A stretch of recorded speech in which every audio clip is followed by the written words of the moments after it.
Here in chapter 15 for today, beginning in verse 4, we're just going to look at a few of these Proverbs. You would probably pick different ones that stand out to you, but maybe some of these Proverbs that I'm going to talk about are Proverbs that also kind of caught your attention, maybe a little bit more than the other ones. Here he says in verse 15 again, focusing here on our words. Our words matter. Words mean something. And here he says, a gentle tongue is a tree of life. When your words can be pleasant and life-giving. But perversiveness breaks the spirit. Even when you're correcting a child, even when you're saying something hard to your spouse, your tone matters. How you say it matters. But perverseness, it can just break the spirit. That's why in the New Testament, Paul would say that we shouldn't be too harsh with our kids in Ephesians chapter 6. Don't exasperate them. You can break their spirit. Verse 13, it says, a glad heart makes the face cheerful. Man, that is so true. Man, you've seen that. Just people that just, man, they walk in the room and their face just lights up the room. And it comes from a glad heart. Jesus would say, out of the overflow of the heart, the mouth speaks. So if you have a glad heart, it shows up in your face. On the other hand, but a sorrowful heart, the spirit is crushed. But by the sorrow of heart, the spirit is crushed. Now, we're all going to have sorrow. It's not saying here in this that sorrow's bad and you should always have a cheerful face. Well, that would be pretense or hypocrisy. It's just saying that, man, if you're sorrowful or if you're glad, man, you can often use it is expressed in our face and our emotions, wearing our emotions on our sleeve.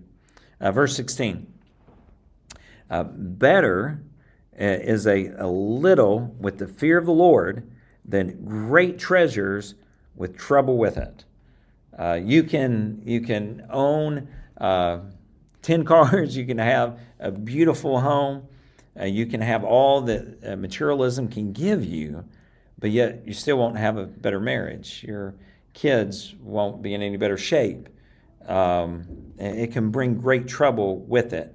But on the other hand, Solomon says, but you can have a little, and as long as you have the fear of the Lord, then you're going to be okay. Verse 17. It's a similar thought here. We see better is a dinner of herbs. So there's no meat involved here. Like there's no veal or lamb going on here. Better is a dinner of herbs with love than a fat ox with hatred with it. When Robin and I were first married, a country singer, Doug Stone, had this song that said, love grows best in little houses. And we didn't even have a little house. We just had this efficiency. It was like a box that we lived in it. But we just knew that it didn't matter the size of our home or the amount of money in our bank account, that the dinner of herbs with love it's better than having the fat ox, having steak every night, and having a bad relationship. Once again, he's pointing us, Solomon is pointing us to focus on our words, our relationships, and our people skills. And finally, a hot-tempered man stirs up strife. We've been talking about that the last couple days, the importance of controlling yourself and your anger. It says, the one who is slow to anger, he quiets contention. That if somebody's coming at you, and if you just are poised, speak in a lower tone, not inflammatory, not overly defensive, but if you're just slow to anger, you can quiet contention. The same thing is true in our marriages. If there's an argument, and if we always say, he who's most mature, get off the crazy train first. Quit throwing stones. And that's what he's telling us here in verse 18.